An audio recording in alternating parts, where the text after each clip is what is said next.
नमस्कार, आपका स्वागत है हमारे न्यूज़ चैनल में। और आपकी जानकारी के लिए बता दें, इस वक्त हमारे साथ मौजूद हैं महेंद्रगढ़ के प्रमुख समाज सेवी भाई कुलदीप यादव, पीआरओ सरताज जनसेवा ग्रुप। आज इनके पास हम पहुंचे हैं, जिनसे कुछ मुद्दों पर चर्चा करेंगे और कुछ खास विषयों को लेकर इनके साथ विचार विमर्श भी करेंगे। कुलदीप जी नमस्कार। नमस्कार। कैसे हो सर? बहुत बढ़िया सर, अभी आते हैं सबसे आज के ज्वलंत और ख़ास मुद्दे पर। हरियाणा सरकार ने अभी हाल ही में बजट पेश किया है, तो बजट के बारे में क्या विचार है, क्या कहेंगे? देखिए, जो हरियाणा सरकार ने जो बजट पेश कराया है उसमें जो महेंद्रगढ़ विधानसभा है जी उसको लेकर हमने ये बात अब उठाई भी है कि महेंद्रगढ़ विधानसभा के लिए पर्टिकुलर कोई भी बजट नहीं दिया। जी कोई जो हमारी योजनाएं हैं जो मुख्यमंत्री ने पूर्व में घोषणा कर रखी हैं 3 जी रैलियों में, जी उन रैलियों की जो घोषणाएं हैं जो स्वयं मुख्यमंत्री के करी हुई हैं उनमें से किसी भी परियोजना के लिए उन्होंने इस बजट में मंजूरी नहीं दी। तो हमारे लिए तो ये एक मतलब काला बजट है। इस बजट में महेंद्रगढ़ को कुछ नहीं मिला। जी अभी कर लेते हैं कुछ इलेक्शंस की चर्चा। अभी हाल ही में रिजल्ट आउट हुए। पंजाब में कद्दावर पार्टी मानी जाती थी दोनों ही पार्टियां, जिनसे आप भी भली भांति परिचित हैं, लेकिन दोनों का अगर बात करें तो एक तरीके से झाड़ू लगाने का कार्य भी आम आदमी पार्टी ने किया है। तो क्या कहेंगे इसके बारे में? देखो, पंजाब में एक बड़ा सत्ता परिवर्तन हुआ है और लंबे अरसे से पंजाब की जो जनता है जी दो पार्टियों को रेगुलर जो है बार बार बहुमत देती आ रही थी। और अब की बार जो बड़े बड़े नेता हैं जो पूर्व में मुख्यमंत्री रहे हैं या जो वर्तमान में कांग्रेस सरकार के मुख्यमंत्री थे या जो बड़े कांग्रेस के चेहरे थे, उनको सबको अपनी विधानसभा में पराजय का सामना करना पड़ा है और पार्टियों की हालत बड़ी नाजुक रही है। तो ये एक बहुत अच्छा संदेश है कि जो आम आदमी पार्टी के जो बिल्कुल नॉर्मल कैंडिडेट हैं जिनको ज़्यादा परिचित भी नहीं है, उन्होंने सीएम कैंडिडेटों को जो है ना टक्कर दी है। उससे एक देश में अच्छा मैसेज गया है कि अगर जनता अपना रुख अपनाए और वोट की अगर कीमत समझे और वो परिवर्तन चाहे तो आम जनता एक बड़ा परिवर्तन देश में खड़ा कर सकती है। अभी बात करते हैं, आम आदमी पार्टी पंजाब में एक बहुत बड़ी पार्टी बनकर उभरी है और इसी के चलते सूत्रों के अनुसार पता चला है कि अगली बार होने वाले विधानसभा चुनाव में आम आदमी पार्टी की नज़र हरियाणा पर रहेगी। क्या लगता है? देखो, आम आदमी पार्टी धीरे धीरे नेशनल कैडर की तरफ बढ़ रही है। ये बात सच्चाई है कि केजरीवाल के नेतृत्व में जिस प्रकार से पंजाब में सरकार बनाई है और स्टेटों में भी अगर वोट बैंक की बात करें तो परसेंटेज के आधार पर ठीक वोट बैंक आए हैं। तो अगर इस प्रकार से पार्टी का अगर कैडर चलता रहा और इसी तरह से अगर कांग्रेस पिछड़ती रही, कांग्रेस का अगर कैडर इसी तरह ख़त्म होता रहा, तो निश्चित रूप से केजरीवाल जो है ना और स्टेटों में भी अपनी मजबूती दिखाएंगे और आने वाले समय में जो 2024 का जो चुनाव होगा उसमें पीएम का चेहरा भी तीसरे मोर्चे का बन सकते हैं। हाल ही में यूपी में संपन्न हुए चुनाव के रिजल्ट आउट हुए और बीजेपी एक बड़ी पार्टी बनकर उभरी। इसी के साथ साथ विपक्षी पार्टियों ने ईवीएम को भी मुद्दा बना लिया है और सूत्रों के अनुसार पता चला था कि कुछ ईवीएम्स जो है कचरे के ढेर में भी मिली थी। तो लोगों का कहना है कि कहीं ना कहीं सरकार ने साठगांठ करके या फिर फर्जी तरीके से एक प्रकार से इलेक्शंस जीतने का काम किया है। क्या कहेंगे इस बारे में? देखियो, ऐसा कुछ नहीं होता। जो जनता का जो जनादेश होता है उसके ऊपर चाहे कोई भी पार्टी हो, नेता हो, उस पर विश्वास करना चाहिए। लोकतंत्र में जनता सर्वोपरि है। अगर फैसला किसी भी पार्टी के नेता के खिलाफ आता है तो उसमें ये किसी पर्टिकुलर बात पर आरोप लगाकर पीछा छुटवाना ठीक नहीं होता। जो गलतियाँ किसी पार्टी से हुई हैं और जनादेश उनके पक्ष में नहीं गया तो उन पर सुधार करना चाहिए। अगर ऐसा ही होता तो फिर जो है ना पंजाब में केजरीवाल सरकार थोड़ी बना पाता। अगर ईवीएम से सेटिंग से भाजपा के पास अगर ऐसी कोई टेक्नोलॉजी होती तो उसका आकलन आप ये लगाओ ना कि पंजाब में किसी ने भी ईवीएम पे आरोप नहीं लगाया।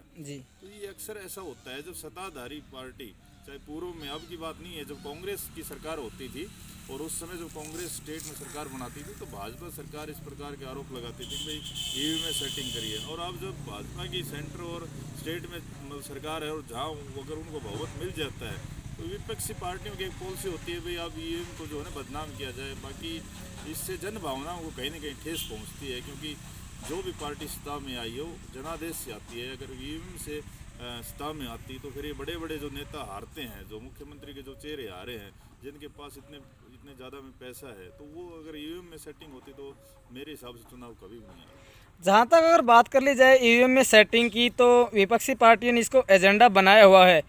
तो क्या आपको नहीं लगता कि कहीं ना कहीं ईवीएम का बहाना लेकर एक तरीके से लोकतंत्र की भी हत्या की जा रही है, या फिर जो विपक्षी पार्टियां हैं वो अपनी नाकामी को छुपाने का प्रयास कर रही हैं? तो ये मैं आपको एक बात कहना चाहूँगा, पिछले कुछ दिनों से राजनीति में राजनीति का जो स्तर है वो नीचे चला जाने लग गया है। जी। और जब भी कोई पार्टी हारती है तो इस प्रकार के आरोप प्रत्यारोप लगाए जाते हैं। तो मैं ये कहना चाहता हूँ कि जनता का जो जनादेश होता है उस पर हमने विश्वास करना चाहिए, वो चाहे हमारे पक्ष में आए या दूसरी पार्टी के पक्ष में आए, उस पर हम विश्वास करना चाहिए। अगर ऐसा नहीं करते हैं तो जो जनता ने जो वोटिंग करी है कहीं न कहीं उनकी भावनाओं को ठेस पहुँचती है।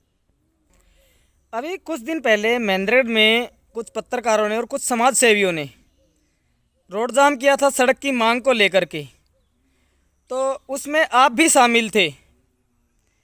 एक एसएचओ लेवल के अधिकारी पहुंचते हैं, आपको कहते हैं कि भाई उठिए और चलिए यहाँ से, और आप तुरंत वहाँ से उठ जाते हैं।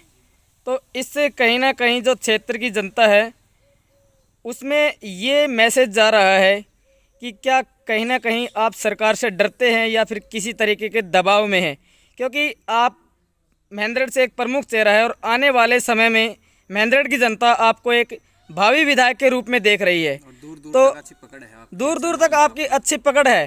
तो इसका मतलब हम क्या समझें कि एक इतना कद्दावर नेता और इतना प्रमुख समाज सेवी एक एसएचओ लेवल के अधिकारी के कहने मात्र से मात्र कुछ सेकंड में रोड छोड़कर एक साइड में खड़ा हो जाता है, तो क्या आप कहेंगे? डरते हैं या सरकार के दबाव में है, क्या कहना चाहेंगे आप? देखिए, ऐसा है कि जो जाम लगाया गया था जी। उसमें आप स्वयं हाजिर थे। जी वो बगैर प्लानिंग का जाम था। जी जो बात होगी वो स्पष्ट कही जाएगी। जी और उस दिन कोई जाम लगाने की कोई प्लानिंग नहीं थी। जी और बिना बगैर हथियारों के कभी लड़ाई नहीं लड़ी जाती। जी। हमारे बुजुर्ग कह के गए हैं, जब हमने जाम लगाया तो डट के लगाया है। आपने देखा कि पिछली बार 12 जनवरी को जब महाजाम था जी तो महेंद्रगढ़ में जाम लगा हुआ था जाटवास मोड़ पर। जी तो मेरे नेतृत्व में हमने माजरा चुंगी को लगभग 3 घंटे तक जाम किया था, जब तक बार वहाँ पर वो कर रही थी। जी लेकिन वो एक प्री प्लान एजेंडा था कि हमने जाम लगाना है। जी और जिस दिन की आप बात कर रहे हो उस दिन आप इस बात के गवाह हो कि उस दिन जाम लगाने का कोई प्लान नहीं था। जी और न हमारे पास उस दिन जो ना जाम लगाने के लिए उपयुक्त संख्या में आदमी थे, न हमारे कार्यकर्ता थे, न हमारे साथी थे। जी और बगैर संख्या के बल के आधार पर जाम नहीं लगाया जा सकता। जी और ये बात जब वहाँ मीटिंग चल रही थी तभी मैंने ये कहा था कि अगर जाम लगाने का अब रूपरेखा बनानी है जी तो इसकी हमने प्लानिंग करनी होगी, कम से कम 2-3 दिन का हम समय में रखें। जी और उसके बाद में जो प्लानिंग थी वो भी कुछ साथियों ने ये करी थी कि भाई हम अनशन पर बैठेंगे। जी लेकिन उन्होंने वहाँ एट ए टाइम उस प्लानिंग को बदल दिया कि भाई हम अनशन पर नहीं बैठेंगे, 1-2 दिन बाद बैठेंगे। जी तो कुछ साथियों ने इस बात की जिद करी कि भाई हम तो रोड जाम करेंगे ही करेंगे। जी और उस परिस्थिति में अगर आप ज़्यादा बार बार ये मना करो कि भाई मैं तो इस बात के पक्ष में नहीं हूँ, जी तो जैसे आप कह रहे हो कि तो इस प्रकार की बात उठने लग जाती है कि भाई आप तो भाई डर रहे हो सरकार से। जी जी तो आपने संख्या देखी होगी, कितनी जी, संख्या थी? बिल्कुल 5-7 व्यक्ति वहाँ हाजिर थे। लेकिन उन्होंने कहा भी जाम लगाया तो हम जाम पे बैठ गए। जी फिर उसमें दूसरी बात ये थी कि उन्होंने ये कहा था कि भाई ये सांकेतिक, सिर्फ सांकेतिक रहेगा। जी अपनी जो प्लानिंग हुई थी उसमें ये था कि सांकेतिक रहेगा। सांकेतिक का मतलब ये होता है कि भाई हमने सरकार से टकराव नहीं करना है, जी सिर्फ सरकार को एक संकेत देना है कि अगर हमारी मांग पूरी नहीं हुई तो आने वाले समय में हम इसको और मतलब पूर्णतः जाम लगा सकते हैं। संकेत का मतलब तो ये होता है। अब धरने पे अगर बार बार प्लानिंग बदली जाएगी, कोई साथी ये कहेगा कि भाई नहीं ये तो सांकेतिक है, कोई नहीं कहेगा परमानेंट लगाना, तो उस प्लानिंग में मैं स्पष्ट शब्दों में कहना चाहता हूँ कि वो आंदोलन फिर सफल नहीं हो पाता। जी अगर हमने कोई आंदोलन सफल करना हो तो उसकी प्लान लेनी चलना पड़ता है। और जितने भी साथी वहाँ बैठे हुए हैं उनका सबका एक मत होना चाहिए कि वो सांकेतिक है या फिर सरकार से टकराना है। जी अगर सरकार से टकराने का जब आदेश होकर जिस मीटिंग में ये प्लानिंग हो जाएगी भाई सरकार से टकराना है, तो फिर कोई डरने की बात नहीं है। लेकिन वहाँ बात सब साथी ये करते भाई सांकेतिक जाम लगाएंगे। अब सांकेतिक जाम में कभी भी प्रशासनिक अधिकारी हो, चाहे वो छोटे लेवल का बड़े लेवल का, वहाँ टकराव पैदा नहीं किया जा सकता। जी अगर टकराव पैदा करने की प्लानिंग होती तो निश्चित रूप से टकराव भी होता।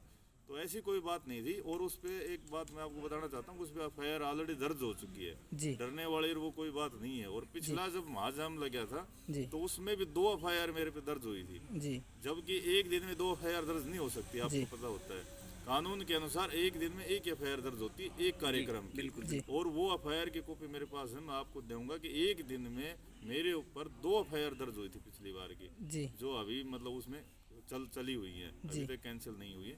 तो ऐसी कोई बात नहीं है, लेकिन कोई भी जब प्रदर्शन किया जाता है तो मैं स्पष्ट शब्दों में आपको कहूँ वो प्लानिंग के अनुसार करना पड़ेगा।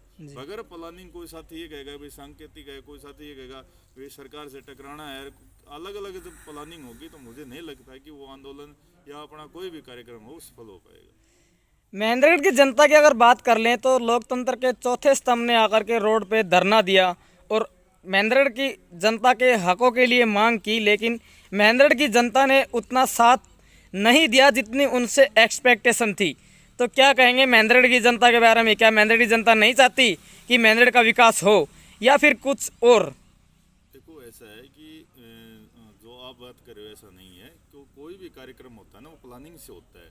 महेंद्रगढ़ की जनता इसलिए नहीं आगे आती, उसके दो कारण हैं कि महेंद्रगढ़ की जनता ठगी महसूस करती है अपने आप को। एक तो जो यहाँ के जो हमारे नेता रहे हैं उन्होंने यहाँ की जनता को इतना ठग लिया बार बार, जैसे राज करके आश्वासन दे दे के। दूसरा ये है कि हमारे जितने भी यहाँ आंदोलन हुए हैं वो आंदोलन कहीं न कहीं जो भी नेतृत्व करता है वो आंदोलन कहीं कहीं टूट जाता है, चाहे वो आप आपस में सेटिंग करके टूटता हो, चाहे वो अपनी कोई व्यक्तिगत मांग मनवा के। तो जनता को अब ये महसूस होने लग गया कि न तो नेताओं से हमारा काम होने वाला और न ही मतलब जो प्रदर्शन से होने वाला, क्योंकि इससे पहले जैसे पिछली बार की हम बात कर ले तो जो बार एसोसिएशन के नेतृत्व में जो आंदोलन चला उसमें जनता ने बहुत बड़ा सहयोग किया, ऐसा नहीं तो उसमें सहयोग नहीं था। पूरा महेंद्रगढ़ मार्केट बंद था, लेकिन उस आंदोलन का कोई निष्कर्ष नहीं निकला। न ही जो उस आंदोलन की अगुवाई कर रहे थे उन्होंने जनता को कोई स्पष्टीकरण दिया कि भाई ये आंदोलन किस मोड़ पर हमने खत्म किया। तो जनता जब ऐसा हो जाता है तो जनता अपने आप में ठगी महसूस करने लग जाती है कि भाई न तो हमने आंदोलन में कोई तोड़ हो पा रहा है और न ही कोई नेता तोड़ कर पा रहे हैं। तो महेंद्रगढ़ की जनता ये नहीं परिवर्तन नहीं चाहती है, लेकिन वो ये चाहती है कि भाई कोई मजबूत नेतृत्व के रूप में जैसे आंदोलन खड़ा हो तो वो सहयोग करें। और जल्दबाजी में अगर हम शॉर्ट पीरियड में जैसे रात को हम 10-11 बजे को मैसेज डालेंगे और हम सोचेंगे कि भाई सुबह सारी जनता हमारे साथ खड़ी मिले, तो ऐसा नहीं हो सकता। आंदोलन खड़ा करने के लिए उसकी रूपरेखा तैयार करनी पड़ती है। ये आंदोलन हुआ, एफआईआर भी हुई और पूर्णतः अगर बात कर ली जाए तो असफल भी रहा। तो इसकी असफलता के लिए जिम्मेदार कौन? आयोजनकर्ता या वो जनता जिसने साथ नहीं दिया? नहीं, मैंने एक बात बताई ना, पिछली बार जब आंदोलन हुआ तो जनता ने पूरा सहयोग दिया लेकिन आंदोलन की जो अगुवाई करने वाली जो टीम होती है, अगुवाई करने वाली टीम ने उस आंदोलन का जो समापन था पिछली बार वाले, उस समापन पे कोई स्पष्टीकरण नहीं दिया। मतलब आंदोलनकर्ताओं की दो फाड़ हो गई, एक आंदोलन को समाप्त करने के पक्ष में चले गए, एक आंदोलन को चलाने के पक्ष में।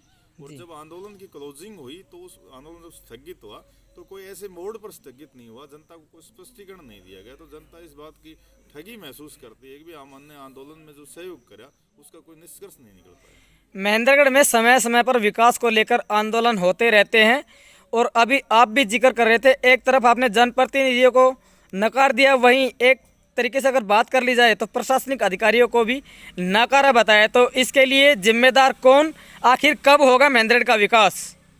देखो महेंद्रगढ़ का विकास जब तक यहाँ के जो जनप्रतिनिधि हैं, जो जिनको हम चुनकर भेजते हैं, जब तक उनका परिवर्तन यहाँ की जनता नहीं करेगी तब तक मुझे नहीं लगता कि भाई, क्योंकि अधिकारी तो वैसा ही हो जाता है जैसे नेता होते हैं। नेताओं के जैसा रुख होता है, अधिकारी भी सोचने लग जाते हैं भाई यहाँ कोई कुछ कहने वाला तो है नहीं, वो अपने हिसाब से अपने जो ना नौकरी करते हैं और चले जाते हैं, अधिकारियों की ट्रांसफर होती रहती है। जब तक कोई मजबूत नेतृत्व नहीं आएगा जिसको अधिक अफसर को ये लगे कि भाई अगर ये काम समय पर नहीं हुआ तो उसका शिकंजा कसा जाएगा, तब तक मुझे नहीं लगता कि महेंद्रगढ़ में कोई परिवर्तन हो पाएगा। तो क्या आप मानते हैं कि आज के हालातों पर अगर गौर कर ली जाए, खासकर महेंद्रगढ़ पर, तो यहाँ की अफसरशाही पर राजनीति हावी है? नहीं, अफसरशाही हावी है, राजनीति हावी नहीं है। यहाँ तो सारे अफसर राज कर रहे हैं, राजनीति तो है। मैं जब मानूं ना, जब नेताओं का डर हो अफसरों के दिमाग में और अफसरों को ये लगने लग जाए कि भाई हाँ फलाना नेता का फोन आ जाएगा या उस मंत्री का फोन आ जाएगा, उस विधायक का फोन आ जाएगा, उसके कार्यकर्ता का काम, ऐसा तो मुझे कोई देखने को नहीं मिला। या आपने कहीं देखा हो तो बताओ।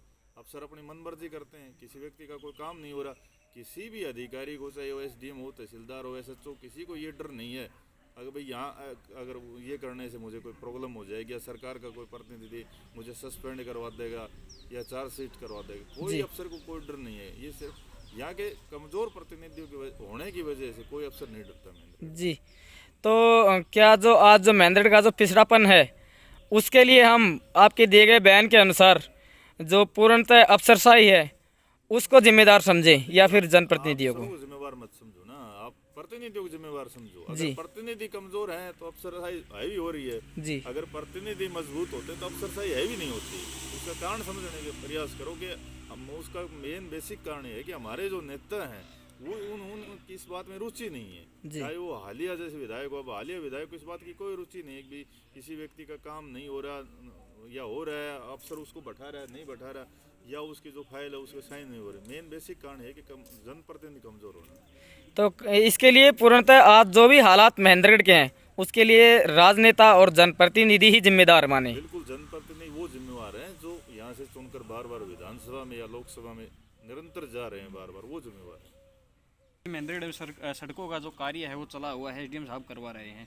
पहले सड़क बनवाते हैं, फिर उस सड़क को तोड़ा जाता है, दोबारा से सड़क को बनाया जाता है। कहीं जो जैसे अलग अलग जगह की सड़कें हैं उनको वहीं रिपेयर न करके ठेकड़ा लगाया जा रहा है। क्या कहना चाहोगे? ऐसा है, देखो मैं बेसिक क्या है कि पिछले 6-7 साल से जो नगर पालिका का काम सारा बंद पड़ा है, और पहली जो किस्त थी नगर पालिका की जिसमें लगभग 50 करोड़ रुपए के आसपास पैसे आए थे जी वो यूज नहीं हो पाए। जी अब सारी पावर जो है ना अधिकारियों के पास चली गई, एसडीएम नगर पालिका को देख रहा है, तो अब इसमें कोई कार्य नहीं हो रहा। अब इसमें ये देखा जा रहा है कि भाई पेमेंट जो है ये जो 50 करोड़ रुपए है इसको किस प्रकार से इसकी बिलिंग करके और ठेकेदारों को देखकर कमीशन खोरी किस प्रकार से पूरी करनी है, वो टारगेट है।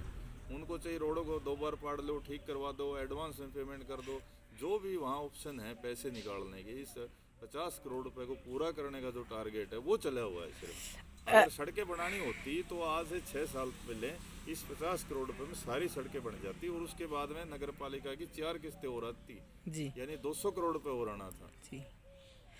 ऐसे में अगर देखा जाए तो बार बार सड़कों को बनाया जा रहा है, उधेड़ा जा रहा है। एक तो कोरोना की मार पड़ी, जनता पहले ही गरीबी से जूझ रही है, वहीं दूसरी तरफ बात कर ली जाए तो तरह तरह के ठेकेदारों को टेंडर दिए जाते हैं, कोई अपने तरीके से काम करता है, कोई अपने तरीके से काम करता है।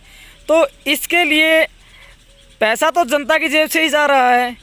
तो ये जो सरकार है इसके बारे में अगर बात कर लें तो कहीं ना कहीं जनता को और ज़्यादा गरीब बनने के लिए या कर्जदार बनने के लिए मजबूर कर रही है। क्या कहेंगे? देखो सरकार ने तो जो बजट पेश करा है जी उसके बारे में मैंने लेख भी लिखा था कि सरकार ने जो 1,77,000 करोड़ के समथिंग बजट पेश किया है जी और हरियाणा सरकार पे 2,33,000 करोड़ का कर्जा है आज के दिन। जी यानी हरियाणा में जो भी बच्चा पैदा हो रहा है जी उस पे 83,000 रुपए के आसपास कर्जा वो जब उसका जन्म हुआ उसी दिन चढ़ रहा है। जी और जब कांग्रेस सरकार गई थी 2014 में जो जी 74,000 करोड़ का कर्जा था, जी यानी मनोहर सरकार ने 7 साल में जो कर्जा है उसको 3 गुना के आसपास पहुंचा दिया। जी अब इस बात का आप एक आकलन करो कि 1966 में हरियाणा बना जी और 1966 से लेकर 2014 तक जी सिर्फ 74,000 करोड़ का कर्ज हुआ। जी इतने साल हरियाणा को चलाया, जी जिसमें विकास परियोजनाएं हैं, जिसमें जब हरियाणा बना तो स्टार्टिंग में लाइट भी गांव तक लाई गई,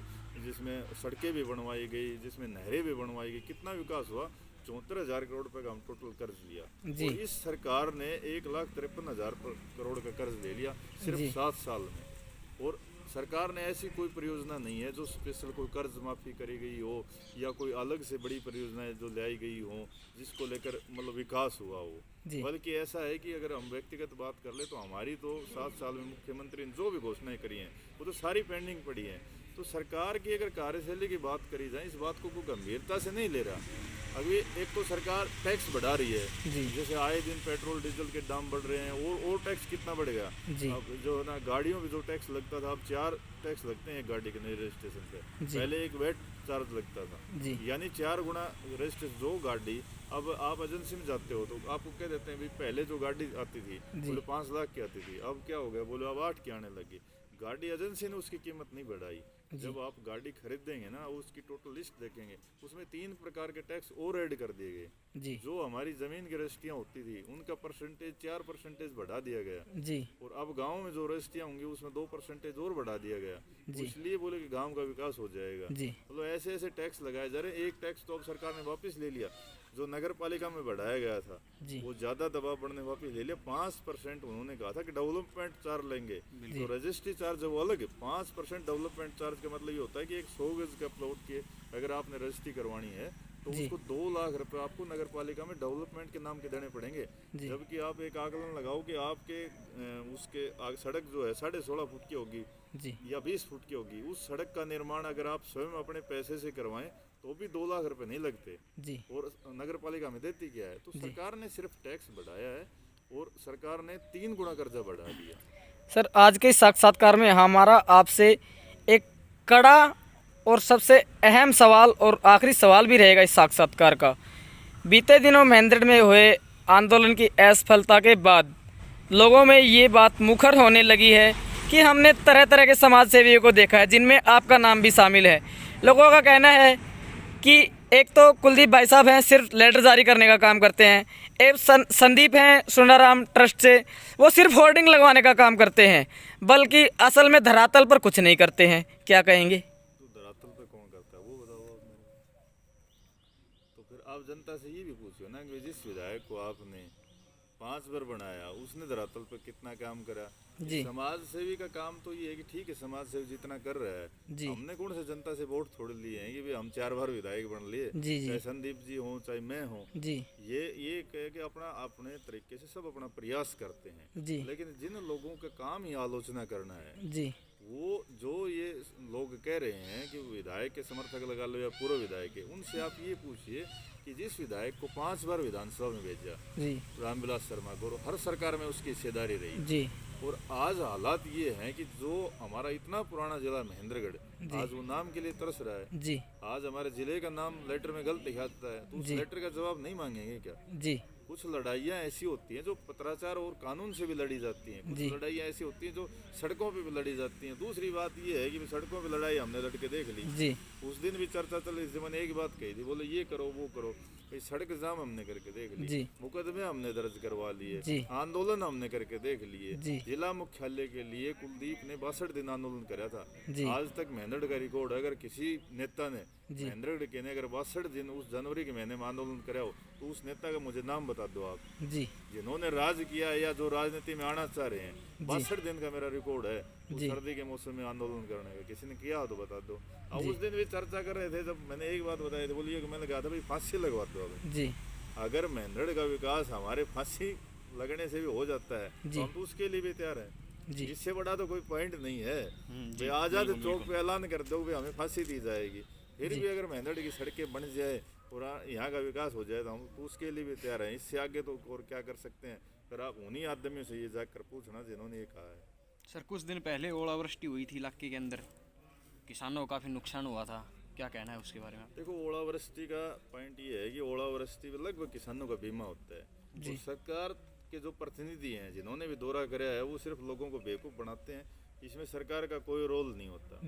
जिस किसान ने बीमा पॉलिसी करवा ली उस किसान को सरकार के पास कहीं जाने की जरूरत नहीं है। ये सिर्फ किसानों के चक्कर लगवाए जा रहे हैं, कोई बैंक में भेजा जा रहा है, कोई एग्रीकल्चर डिपार्टमेंट में भेजा जा रहा है। जबकि सिस्टम ये है कि जिसके पास भी एंड्रॉइड फोन है उस पर क्रॉप इंश्योरेंस करके एक ऐप बनी हुई है, आप उसमें इंश्योरेंस नंबर डालिए और खेत की अपनी फोटो अपलोड करिए। जितना भी परसेंटेज नुकसान होगा उसकी भी 3 दिन में सर्वे होगी और वो नुकसान का पैसा वो कंपनी दे देती है। अभी चल क्या रहा है, एक नया सिलसिला चल रहा है, शीर्ष में बढ़ जाओ और वहाँ फोटो खिंचवा लो और अखबार में। अधिकतर किसान है वो बीमा नहीं करवा पाते, नहीं करवाते। मैं एक रिकॉर्डली बात आपको बताता हूँ कि 80 से 85% किसानों के पास बीमा है। जी जो महेंद्रगढ़ का डाटा है ना, उसमें 80 से 85% किसानों के पास डाटा है। सिर्फ 10 से 15% किसान है जिनके पास जो है ना बीमा पॉलिसी नहीं है। और उनके लिए पॉइंट एक ही है जो हमने शुरू में उठा दिया था, भाई स्पेशल गिरदावड़ी करवाओ। स्पेशल गिरदावड़ी का मतलब ये होता है कि भाई अधिकारी वहाँ जाएं और जो नुकसान हुआ उसकी रिपोर्ट सरकार के पास भेज दें, सरकार को मुआवजा दे दे।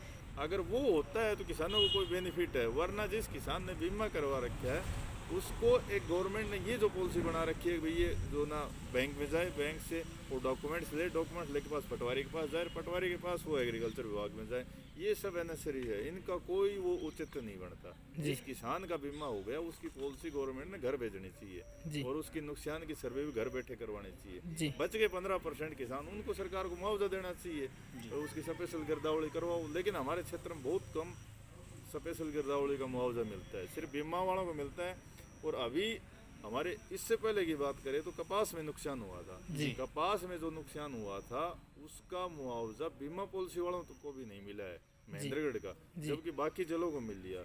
उसके बाद में जल भराव हुआ था उत्तर हरियाणा में, जी जिसमें गेहूं की बिजाई नहीं हो पाई थी। उसका 11 करोड़ रुपए का मुआवजा मनोहर लाल खट्टर ने अब 1 महीने पहले दिया है। लेकिन हमारा तो अभी तक कपास का बीमा वाला मुआवजा नहीं आया है। स्पेशल गिरदावरी का तो अलग बात है। तो सर इसके लिए जिम्मेदार कौन, वो बीमा कंपनी जिसने बीमा किया वो, या फिर वो सरकार जो सत्ता पर काबिज है? सरकार जिम्मेवार है। सरकार को, क्योंकि बीमा जो पॉलिसी जो करवाई जा रही है उसमें किसान स्वतंत्र नहीं है जी। किसान को बाउंडेशन कर दिया गया जी कि भी आप इन बीमा पॉलिसियों जैसे आप बीमा करवाओ। जी। अब क्या है कि सरकार उनसे कमीशन ले लेती है जी और वो सरकार के अंडर में काम करते जी। हैं। वैसे आप, मैं उदाहरण के तौर पर बताऊं, जैसे आपके पास मोटरसाइकिल है, अगर वो कहीं भी एक्सीडेंट हो गई तो क्या उसमें कोई सरकार का रोल होता है? जी नहीं। आप एजेंसी में खड़ी कर देते हो, बीमा पॉलिसी को सूचित कर देते हो, वो क्लेम दे देते हैं। बिल्कुल। अब इसमें सरकार ने किसान से बीमा भी करवा लिया, उसके पैसे से उसको अपनी मुट्ठी में ले रखा है जी कि उसने तो उसकी कोई पॉलिसी दी जाती, पॉलिसी के लिए वो सरकार के पीछे चक्कर लगाएगा, नेताओं के पीछे चक्कर लगाएगा, उसके बाद में उसका मुआवजा नहीं मिलता।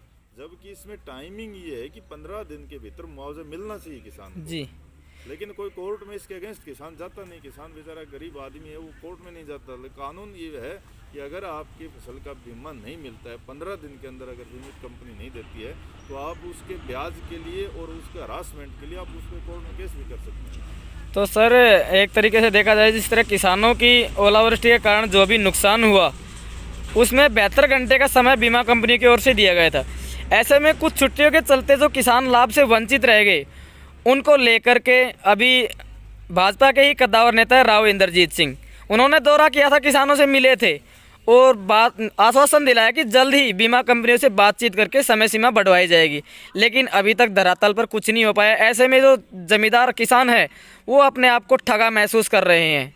क्या कहेंगे? मैं कह रहा हूँ कि ये सिर्फ जागरूकता का बात है जी। ऐसा कोई उसमें प्रावधान नहीं होता कि 72 घंटे के अंदर आप उसमें अपलोड करो। जी। दूसरी बात ये है कि जैसे आपने कहा कि राव इंद्रजीत ने कह दिया बीच में छुट्टियां आ गई, अपलोड नहीं हो पाता। वो छुट्टियां का सिस्टम क्या कर रखा है कि किसानों को बेवकूफ बना रखा है। किसानों को ये कर रखा है कि आप बैंक में जाओ, बैंक से कृषि विभाग में जाओ। ऐसा नहीं है जी। आप चाहे संडे का दिन हो चाहे शनिवार का दिन हो, मैंने बताया कि क्रॉप इंश्योरेंस जो ऐप है फोन के माध्यम से आप उस पर कभी भी सबमिट करवा सकते हो, कोई बाउंडेशन नहीं है। लेकिन ये बातें सरकार के जो जनप्रतिनिधि हैं वो मतलब किसानों तक पहुंचने नहीं दे रहे। क्योंकि पहुंचेंगे कैसे? जब आपकी पॉलिसी बनती है कोई भी व्हीकल की, तो आपको पूरी पॉलिसी मिलती है और उस पर टर्म एंड कंडीशन लिखा होता है, तो आप उस पर पढ़ सकते हो कि क्या कंडीशन है। अब इसमें क्या कर दिया कि आपका बीमा तो कर लिया, लेकिन आपके पास कोई टर्म एंड कंडीशन नहीं है। अब नेता अपने मुख से कह देते हैं कि 72 घंटे में बंद हो गया, अब हम दोबारा खुलवाएंगे। कोई आपको रिटर्न में ऐसा कोई स्टेटमेंट मुझे लिख के दिखाओ किसी बीमा पॉलिसी का, आगे वो कहती होगी भी आप बैंक में जाओ और उसके बाद में कृषि विभाग में जाओ, पटवारी के पास जाओ। कोई नहीं है। ये सब किसानों को, जो जनप्रतिनिधि वो चाहते हैं कि किसानों को वास्तविक तक बात नहीं पहुंचे और ये हमारे पीछे चक्कर काटते रहे। ऐसा है। मैंने स्वयं बहुत किसानों का यहाँ बैठ के जो ना उस ऐप पे जो ना किसानों की जो फसल है उसको ऑनलाइन करवाया, उसमें कोई ऐसा प्रावधान नहीं है कि भी ये करना है। ये सिर्फ गुमराह कराया जा रहा है। तो किसानों की आज होती हुई दुर्दशा के लिए क्या हम जनप्रतिनिधियों को ही जिम्मेदार माने? बिल्कुल जिम्मेवार है। जो भी जनप्रतिनिधि है ना, उसको जब भी ओलावृष्टि हो जाती है तो उसको लाइव आके या इस प्रकार का एक प्रेस नोट दे देना चाहिए कि किसी भी किसान को कहीं भी जाने की जरूरत नहीं है।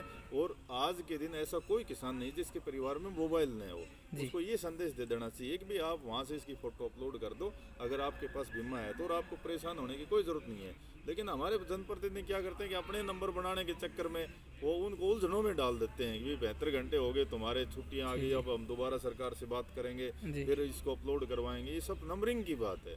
अगर ये जागरूकता प्रतिनिधि लेके आए तो किसान तो परेशान ही नहीं होगा जी।